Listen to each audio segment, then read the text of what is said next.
আমার মামার বয়স ছিল প্রায় ৩৫ বছর, কিন্তু তাকে দেখে মনে হতো যেন তিনি ২১ বছরের কোন তরুণী।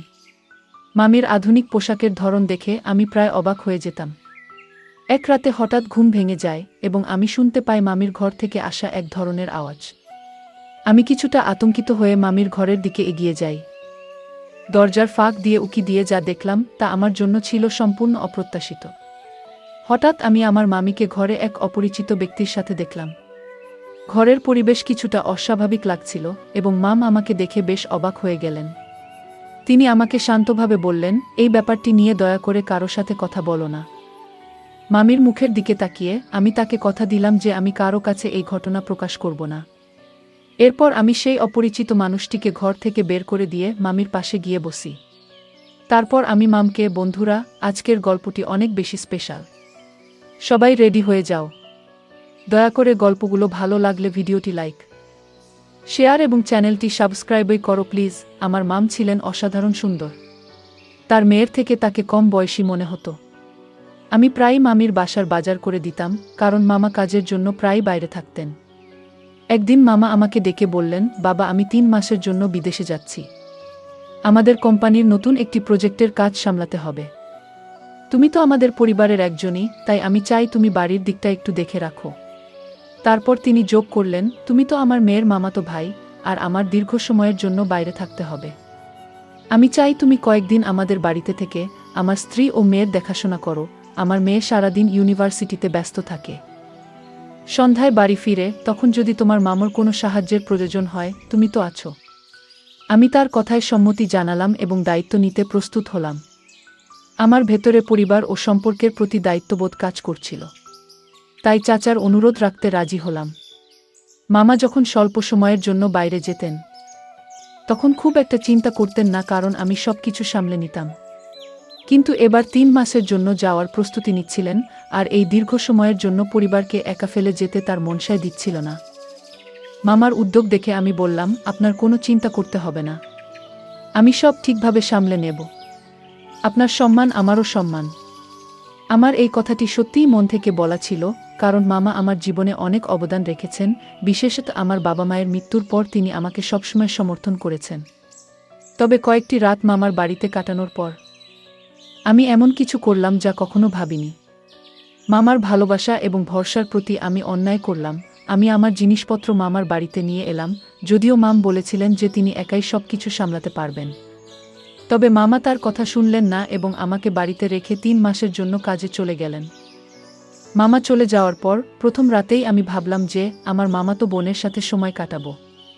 অনেক কথা বলুক, যাতে আমরা একে অপরকে আরও ভালোভাবে বুঝতে পারি।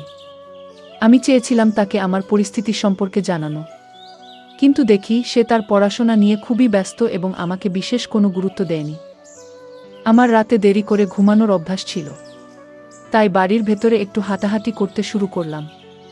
মামার বাড়ি বেশ বড় ছিল এবং সেখানে 2টি অংশ ছিল। এভাবে ঘুরতে ঘুরতে আমি উপরের অংশে চলে গেলাম, যা সাধারণত কেউ থাকতো না, কিন্তু হঠাৎ দেখি উপরের অংশের একটি ঘরের লাইট জ্বলছে। আমি অবাক হয়ে সেই ঘরের দিকে এগিয়ে গেলাম। দরজার ফাঁক দিয়ে উকি দিয়ে দেখি ভেতরে মামি ছিলেন। তিনি একটি লাল রঙের নাইটি পরেছিলেন এবং নিজেকে সুন্দর করে সাজছিলেন।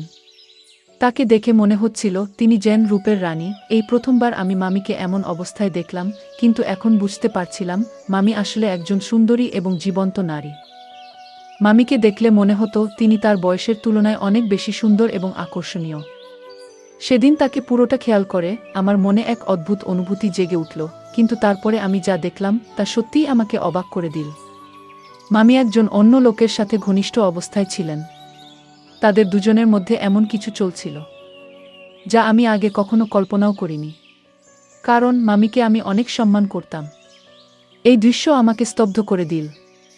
বিশ্বাস হচ্ছিল না যে মামার বাইরে থাকার সময় মামি এমন কিছু করছেন। আমি চুপচাপ পুরো বিশ্বাসটি আমার ফোনে রেকর্ড করে ফেললাম। সকালবেলায় যখন মামি ঘর থেকে বের হলেন, আমি তার দিকে মৃদু হাসি দিয়ে তাকালাম। আমাকে দেখে তিনি ভীষণ ঘাবড়ে গেলেন। লজ্জায় কাঁপতে কাঁপতে তিনি আমাকে জিজ্ঞেস করলেন, তুমি এখানে কি করছো? আমি তখন আমার ফোনের স্ক্রিনে সেই রেকর্ড করা ভিডিও দেখালাম। মামির চেহারা ভয়ে সাদা হয়ে গেল। তিনি কিছু বলতে পারলেন না। আমি নির্ভয়ে তার দিকে এগিয়ে গেলাম এবং বললাম, এখন বুঝতে পারছি কেন আপনি আমাকে এখানে থাকতে দিতে চাইছিলেন না। আপনি জানতেন আমি থাকলে আপনার এসব সহজ হতো না। আপনি যে ধরনের চরিত্রের অধিকারী তা দেখে আমি অবাক। আমার মামা আপনাকে এই বাড়িতে সম্মান ও মর্যাদার সাথে জায়গা দিয়েছিলেন, কিন্তু আপনি তাকে প্রতিদান হিসেবে কি দিলেন? মামার বিশ্বাসঘাতকতা করলেন, আমি বললাম। মামি কাঁদতে কাঁদতে উত্তর দিলেন, তুমি কিছুই জানো না, তাই দয়া করে এমন কথা বলো না। তুমি জানো না যে একজন নারীর জীবনে শুধু ধনসম্পত্তি নয়, আরও অনেক কিছুর প্রয়োজন হয়।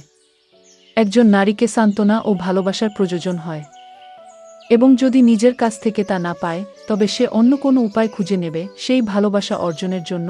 কয়েক ঘন্টা আগে তুমি যা দেখেছ তা সত্য, তবে পুরুষ সত্য নয়।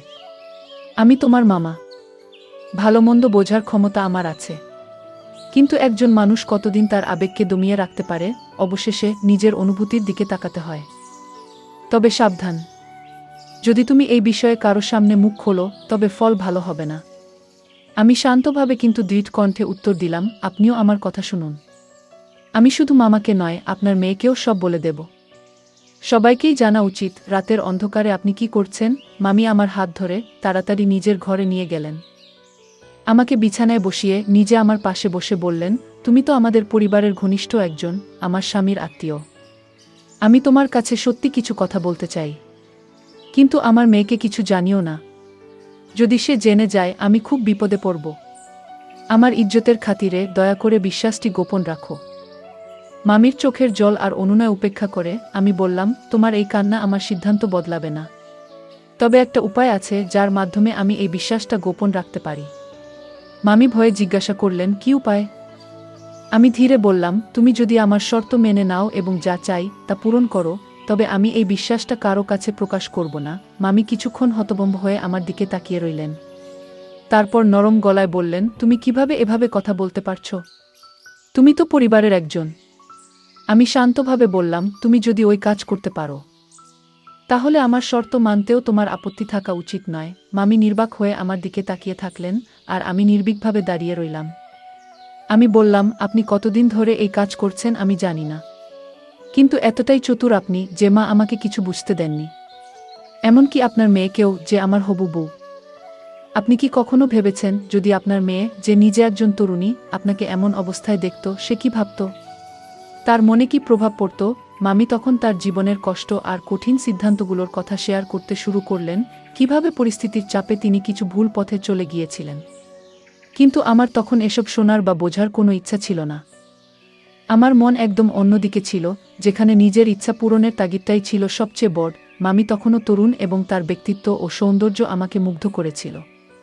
তার জীবনের ভুলগুলো যেন আবেগের কারণে ঘটে যাওয়া কিছু সিদ্ধান্তের ফল ছিল, আর আমি নিজেও সেই আকর্ষণে নিজেকে ধরে রাখতে পারিনি। সেই রাতে মামি নিরুপায় হয়ে আমার প্রস্তাব মেনে নিলেন। যা চেয়েছিলাম তা পেয়ে গেলাম। সেই রাতটি আমার জীবনে এক নতুন অভিজ্ঞতা নিয়ে এল এবং আমি প্রথমবার বুঝতে পারলাম যে জীবনের প্রলোভন মানুষকে কোথায় নিয়ে যেতে পারে। মামি ভেবেছিলেন যে একবার আমাকে সন্তুষ্ট করলেই তার সব সমস্যার সমাধান হবে, কিন্তু সেটি ছিল তার ভুল ধারণা। ধীরে ধীরে আমি তাকে আরও চাপে ফেলতে লাগলাম, নিজের ইচ্ছামতো পরিস্থিতি নিয়ন্ত্রণ করতে শুরু করলাম। আমার মধ্যে তার প্রতি আকর্ষণ এতটাই বাড়তে থাকলো যে আমি তার প্রতি এক ধরনের মোহে জড়িয়ে পড়লাম। তার অভিজ্ঞতা থেকে বোঝা যাচ্ছিল যে তিনি এই বিষয়ে বেশ অভ্যস্ত ছিলেন। কিন্তু সময় যত এগোচ্ছিল মামি ততই অধীর আগ্রহে অপেক্ষা করছিলেন মামার ফিরে আসার জন্য, যেন আমি তাদের বাড়ি ছেড়ে চলে যাই। মামা ফিরে আসার পর আমি তার মেয়ের সঙ্গে বিয়ের প্রসঙ্গ তুলে বললাম, আপনাদের বাড়ি ছেড়ে যেতে আমার মন চাইছে না। নিজের বাড়িতে ফিরে গেলে আমি ঠিক থাকতে পারবো না। মামা আমার কথা শুনে বললেন, আমারও তো একই ইচ্ছা, তোমরা বিয়ের পর আমাদের সঙ্গেই থাকো। আমাদের একমাত্র মেয়ে এবং তোমাকে বাড়ির জামাই করতে আমার কোনো আপত্তি নেই। এতে তো আমাদের বাড়ি খুশিতে ভরে উঠবে। মামার এই প্রস্তাবে আমি তৎক্ষণাৎ সম্মতি জানালাম। বাড়ির জামাই হতে আমার কোনো আপত্তি ছিল না, তবে মামি এই সিদ্ধান্তের বিরোধিতা করছিলেন। কিন্তু মামা তার কোনো কথা শোনেননি। আমার হবু বউ পড়াশোনার 1 বছর বাকি ছিল, কিন্তু মামা তাড়াহুড়ো করে আমাদের বিয়ে দিয়ে দিলেন, কারণ তাকে প্রায় কাজের জন্য বাইরে যেতে হতো। তাই কোনো বিলম্ব না করেই তার মেয়ের বিয়ে আমার সঙ্গে করিয়ে দিলেন। 1 মাস পর মামা আবার বিদেশ চলে গেলেন।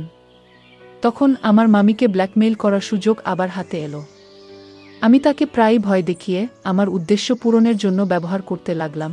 আমার জীবন তখন সুখ এবং স্বস্তিতে পূর্ণ হয়ে উঠেছিল, কারণ মা মেয়ে দুজনেই আমার নিয়ন্ত্রণে ছিল। চারপাশে শুধু শান্তি আর আনন্দই দেখতে পাচ্ছিলাম।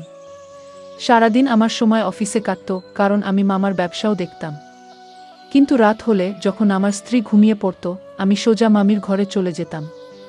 মামি তখন বেশ বিরক্ত এবং অসন্তুষ্ট ছিলেন, তবে পরিস্থিতির চাপে তিনি কিছু করতে পারছিলেন না। এভাবেই 3 মাস পেরিয়ে গেল। আর কখন যে সময় কেটে গেল তা বুঝতেও পারলাম না। এই সময়ে আমি আমার স্ত্রীর চেয়ে মামির সঙ্গেই বেশি সময় কাটাতাম। মামির সঙ্গে কাটানো মুহূর্তগুলো আমার কাছে আলাদা গুরুত্ব বহন করত। তার সৌন্দর্য আমাকে মুগ্ধ করেছিল এবং আমি নিজেকে এই সম্পর্কের মাধ্যমে অত্যন্ত সৌভাগ্যবান মনে করতাম। যা চাইতাম তা অল্প চেষ্টাতেই পেয়ে যেতাম। ব্যবসা, স্ত্রী, সবকিছুই আমার জীবনকে পূর্ণ করে তুলেছিল। এমনকি স্ত্রীও খুব সুন্দর ও অভিজ্ঞ ছিল। কিন্তু এক রাতে যখন আমি আমার ঘর থেকে বেরিয়ে মামির ঘরে গেলাম, তার সাথে কথা বলছিলাম, তখন হঠাৎ করে আমার স্ত্রী সেখানে উপস্থিত হয়ে গেল এবং আমার কথা শুনে ফেল। সে অবাক হয়ে বলল, এটা কি হচ্ছে? মামির মুখ ফ্যাকাশে হয়ে গেল। আতঙ্ক তার চোখে স্পষ্ট ছিল। কিন্তু আমি ছিলাম সম্পূর্ণ নির্ভীক। সাহস নিয়ে আমি আমার স্ত্রীর দিকে তাকিয়ে বললাম, প্রতিদিন রাতে আমি তোমার মায়ের কাছ থেকে কিছু চেয়ে আসি, আর তিনি তা মেনে নেন। আজও সেই উদ্দেশ্যেই এসেছি। আমার স্ত্রী বিশ্বাসটা বুঝতে না পেরে অবাক হয়ে তাকিয়ে রইল। তখন আমি পুরো ঘটনাটা খুলে বললাম, কিভাবে আমি তার মাকে কিছু শর্তের মধ্যে রেখেছিলাম। এটা শুনে স্ত্রীর মুখে কথা আটকে গেল। এরপর আমি আমার ইচ্ছার কথা আবারও প্রকাশ করলাম। মামি লজ্জায় চুপচাপ দাঁড়িয়ে রইলেন। আর আমার স্ত্রী তখনও হতবাক হয়ে আমার কথাগুলো হজম করার চেষ্টা করছিল। আমার স্ত্রী ধীরে ধীরে তার মায়ের দিকে তাকিয়ে অস্পষ্ট গলায় জিজ্ঞাসা করল, মা, এটা কি সত্যি? তুমি কি আমার স্বামীর সঙ্গে জড়িত ছিলে? মামি সঙ্গে সঙ্গে উঠে দাঁড়িয়ে মেয়ের হাত ধরে বললেন, মা, আমি ইচ্ছা করে কিছু করিনি। আমি খুব অসহায় ছিলাম। অনেক কিছু আমার ইচ্ছার বাইরে ঘটেছে। তোমার স্বামী আমাকে দীর্ঘদিন ধরে চাপের মধ্যে রেখেছে। তোমার বিয়ের আগের থেকেই আমি চাইনি তোমার উপর এর প্রভাব পড়ুক। তাই সবকিছু চেপে রেখেছিলাম। মামির চোখের পানি ধরে রাখতে পারছিলেন না। তিনি আরও বললেন, তোমার কষ্টের ভয়ে আমি এই সত্য গোপন রেখেছিলাম। কিন্তু আমি জানতাম না যে আমার এই গোপন বিষয় এতদিন পরেও ফাঁস হয়ে যাবে। যদি ফাঁস হতেই হতো তাহলে আমি তার কথা শুনতাম না। কিন্তু আজ সবই প্রকাশিত হয়ে গেল। আমার স্ত্রী কিছুক্ষণ নীরব থাকল, চিন্তায় ডুবে। আমি মামকে পাশে বসিয়ে দিলাম এবং স্ত্রীর দিকে তাকিয়ে বললাম, তুমি এখন ঘরে ফিরে যাও। আমি এখানকার বিষয়গুলো ঠিক করে নেব। কিন্তু সে দৃঢ়ভাবে উত্তর দিল, না, আমি এখানেই থাকব। আমি দেখতে চাই এতদিন ধরে তুমি আমার মায়ের সাথে কি করছিলে। আমি মামির দিকে তাকিয়ে মৃদু হেসে বললাম, আমি এমন কিছুই চাইনি যা আপনার পক্ষে অসম্ভব। মাত্র 15 লাখ টাকার কথাই বলেছি। আপনি এই টাকা আমাকে দিয়ে দিন। কারণ অন্যের বাড়িতে থাকা আমার পছন্দ নয়। আমি আমাদের জন্য একটি নিজস্ব বাড়ি তৈরি করছি, যেখানে আমরা শান্তিতে থাকতে পারব। আর তাই আমি বারবার টাকার প্রয়োজন অনুভব করছি। যদি আপনার সম্মান রক্ষা করতে চান তবে আমার এই চাহিদা পূরণ করুন। এটাই সেই দাবি যা আমি আমার মামির কাছে করে আসছিলাম। ধীরে ধীরে আমার অ্যাকাউন্টে অনেক টাকার সমাগম হচ্ছিল এবং মামির অ্যাকাউন্ট ফাঁকা হতে চলেছিল। মামির ব্যাংক অ্যাকাউন্টে আর কোনো টাকা ছিল না। তাই তিনি বারবার আমার চাহিদা পূরণে অস্বীকার করছিলেন। আমি তাকে মানসিক চাপে রাখছিলাম। মামি কাঁদতে কাঁদতে বললেন, আমি সত্যি বলছি, আমার কাছে আর কোনো টাকা নেই। আমার সবটুকু সম্মানের জন্য তোমাকে দিয়েছি। একটা বলেই তিনি আরও জোরে কাঁদতে শুরু করলেন। এমন সময় আমার স্ত্রী আমার কাছে এসে আমার শার্টের কলার ধরে বলল, তোমার এতটুকু লজ্জা নেই? তুমি আমার স্বামী হয়ে কিভাবে আমার মায়ের সঙ্গে এমন খেলা খেলতে পারো? তুমি আমার মায়ের দুর্বলতার সুযোগ নিয়েছ। যদি মায়ের কোনো গোপন বিষয়ে তোমার জানা ছিল তাহলে তোমার উচিত ছিল তাকে সাহায্য করা। কিন্তু তুমি তাকে ব্ল্যাকমেইল করে তোমার ইচ্ছা পূরণ করেছ। এভাবে টাকা আদায় করছিলে। আমার স্ত্রীর এই আচরণে আমি হতবাক হয়ে গেলাম। সে আমার মুখে একটি চড় মারল, যা আমি কোনোভাবেই প্রত্যাশা করিনি। আমি অবিশ্বাসের চোখে তার দিকে তাকিয়ে রইলাম। এই নারী, যিনি আমাকে এত সম্মান করত, আজ আমার সঙ্গে এমন আচরণ করল। তার উচিত ছিল তার মায়ের সঙ্গে কথা বলা এবং জিজ্ঞাসা করা কেন তার মা এতদিন তাকে মিথ্যা বলছিলেন। কিন্তু সে রাগে ফেটে পড়ল এবং আমাকে বলল, তুমি তোমার জিনিসপত্র গুছিয়ে এই বাড়ি থেকে বেরিয়ে যাও। আমি তোমার মতন একজন বেঈমান ও চরিত্রহীন মানুষের সাথে আর এক মুহূর্ত থাকতে পারবো না। আমি দরিদ্র কারো সঙ্গে জীবন কাটাতে পারবো, কিন্তু একজন প্রতারক অসৎ মানুষের সাথে নয়, যে আমার বাবা মায়ের সম্পত্তির দিকে নজর দিয়েছে। আমার স্ত্রী যখন আমাকে ঘর থেকে বের করে দিল, তখন আমার পক্ষে এটা বিশ্বাস করা কঠিন ছিল যে সে আমার সাথে এমন আচরণ করবে। অনেকক্ষণ ধরে আমি বন্ধ দরজার দিকে তাকিয়ে রইলাম। ওই রাতের কথা মনে পড়ছিল, যখন আমি মামিকে এক অচেনা মানুষের সাথে দেখেছিলাম। পরে আমি মামির সাথে কথা বলি এবং জিজ্ঞাসা করি, কেন তিনি মামার সাথে বিশ্বাসঘাতকতা করছেন। মামি তখন সত্যটা জানালেন, অনেক বছর আগে মামা কোনো এক মহিলার প্রেমে পড়ে গিয়ে মামিকে তালাক দিয়েছিলেন। কিন্তু মেয়ের ভবিষ্যতের কথা ভেবে এই বিশ্বাসটা তারা কাউকে জানায়নি। বাইরের দুনিয়ার কাছে তারা স্বামী স্ত্রী হিসেবে নিজেদের পরিচয় দিতেন, কিন্তু বাস্তবে তাদের সম্পর্ক বহু আগেই শেষ হয়ে গিয়েছিল। মামা বিদেশে গিয়ে আবার বিয়ে করেছিলেন এবং বেশিরভাগ সময় সেখানেই থাকতেন। তাদের বিচ্ছেদ মামিকে একা করে দেয়, আর একসময় তার মনোবাসনা জাগ্রত হয়। তিনি নিজের ইচ্ছা পূরণের জন্য গোপনে বিয়ে করেছিলেন। মামি তখনও যুবতী ও অত্যন্ত সুন্দরী ছিলেন, তাই তার দ্বিতীয় বিয়েটা খুব সহজে হয়েছিল। তবে তারা এই বিয়ের কথা গোপন রেখেছিলেন, কারণ মামা ও মামি দুজনেই তাদের মেয়ের ভবিষ্যৎ ধ্বংস করতে চাননি। তাদের জানা ছিল বাবা মায়ের বিচ্ছেদ সন্তানদের উপর খারাপ প্রভাব ফেলে এবং ভবিষ্যৎ অনিশ্চিত করে তোলে। তাই তারা নিজেদের ব্যক্তিগত বিষয়গুলো লুকিয়ে রেখেছিল, যাতে তাদের মেয়ের উপর কোনো খারাপ প্রভাব না পড়ে। মামা ও মামির বিচ্ছেদ গোপন রাখা হয়েছিল, এবং যখন মামা ছাড়া মামির জীবনযাপন কঠিন হয়ে উঠল এবং তার একাকিত্ব অনেক বেড়ে গেল, তখন তিনি গোপনে আবার বিয়ে করেন। কিন্তু এই বিয়েটিও তিনি নিজের মেয়ে এবং প্রাক্তন স্বামীর কাছ থেকে লুকিয়ে রেখেছিলেন, কারণ তার মনে ভয় ছিল যে যদি মামা এই বিয়ের কথা জেনে যান, তবে তিনি তাকে এই বাড়ি থেকে বের করে দেবেন এবং মামি মেয়ের থেকে দূরে চলে যাবেন। মায়ের মেয়ের প্রতি গভীর ভালোবাসা তাকে এই গোপনীয়তা রাখতে বাধ্য করেছিল। মামি লুকিয়ে লুকিয়ে তার দ্বিতীয় স্বামীর সাথে দেখা করতেন। একদিন আমি তাকে এই অবস্থায় ধরে ফেললাম এবং এরপর তাকে ব্ল্যাকমেইল করতে শুরু করলাম। যতটা সম্ভব আমি তার কাছ থেকে অর্থ আদায় করতে লাগলাম, কারণ মামার ব্যবসা থেকে আমি শুধুমাত্র বেতন পেতাম। কিন্তু আমার লোভ বেড়ে গিয়েছিল। আমার ইচ্ছা ছিল এতটা ধনী হওয়া যে আমার স্ত্রী কখনো আমাকে ছেড়ে যাবে না। তবে আমার এই ইচ্ছা পূরণের জন্য আমি যে পথ বেছে নিয়েছিলাম তা ছিল ভুল। এ কারণেই আমার স্ত্রী আমাকে এড়িয়ে চলতে শুরু করেছিল। এরপরেও আমি অনেকবার মামার বাড়িতে গিয়ে আমার শাশুড়ি ও স্ত্রীর কাছে ক্ষমা চাইতে চেয়েছি এবং সম্পর্ক ঠিক করার চেষ্টা করেছি, কিন্তু প্রতিবারই আমি হতাশ হয়ে ফিরে এসেছি। এমনকি আমার মামাও তখন বিদেশ থেকে ফিরে এসেছিলেন। এরপরে আমি চরম লজ্জিত অবস্থায় চোখে জল নিয়ে মামার সামনে আমার সব ভুল স্বীকার করলাম। এতদিন দূরে থাকার পর আমি গভীরভাবে অনুভব করেছিলাম যে আমি আমার স্ত্রীকে কতটা ভালোবাসি এবং তার ছাড়া আমার জীবন অসম্ভব। মামি আবার বিয়ে করেছেন শুনে মামা খুব অবাক হয়েছিলেন, কিন্তু পরে বললেন, যদি আমার প্রাক্তন স্ত্রী দ্বিতীয় বিয়ে করে থাকে তাহলে এতে কোনো ভুল নেই। আমাদের ধর্ম এই অনুমতি দেয় এবং ধর্মের বাইরে কিছু করার অধিকার আমাদের নেই। আসল ভুলটা আমারই ছিল। আমি তাকে ঠুকিয়ে ছেড়ে চলে গিয়েছিলাম এবং বিদেশে গিয়ে বিয়ে করেছিলাম, এমনকি তাকে তালাক দিয়েছিলাম। কিন্তু সে কিভাবে একা এতদিন এই দীর্ঘ জীবনযাত্রা চালিয়ে যাবে? তারপর মামা আমাকে হতাশ ভঙ্গিতে বললেন, তুমি তার অসহায়তার সুযোগ নিয়ে খুব বড় ভুল করেছ। আমরা তোমার উপর খুব গর্ব করতাম, কিন্তু তুমি আমাদের নিরাশ করেছ। এরপর মামা শান্তভাবে মামি এবং আমার স্ত্রীকে বোঝানোর চেষ্টা করলেন যেন তারা আমাকে ক্ষমা করে দেয়া। ভুল তো সবারই হয়, মানুষ মাত্রই ভুল করে, বললেন মামা। মামি তার মেয়ের সংসার রক্ষার জন্য আমাকে ক্ষমা করতে রাজি হয়ে গেলেন, কিন্তু আমার স্ত্রী তখনও আমাকে ক্ষমা করতে চাইছিল না, এমনকি আমার মুখটাও দেখতে চাইছিল না। আমি স্ত্রীর পায়ে পড়ে ক্ষমা চাইলাম এবং বললাম, আমি যা করেছি তা আমাদের দুজনের ভবিষ্যতের জন্যই করেছি। আমার এইভাবে ক্ষমা প্রার্থনা এবং অনুরোধ করার পর অবশেষে আমার স্ত্রী কিছুটা নরম হয়ে গেল এবং শেষমেশ আমাকে ক্ষমা করে দিল। এরপর আমরা আবারও একসাথে সুখী জীবনে ফিরে এলাম। গল্পটা কেমন লাগলো জানাতে ভুলবে না। আরও মজার মজার রোমান্টিক গল্প শুনতে চাইলে ভিডিওটি লাইক, শেয়ার এবং চ্যানেলটি সাবস্ক্রাইব করতে এবং বেল আইকনটি ক্লিক করতে ভুলবে না। ধন্যবাদ।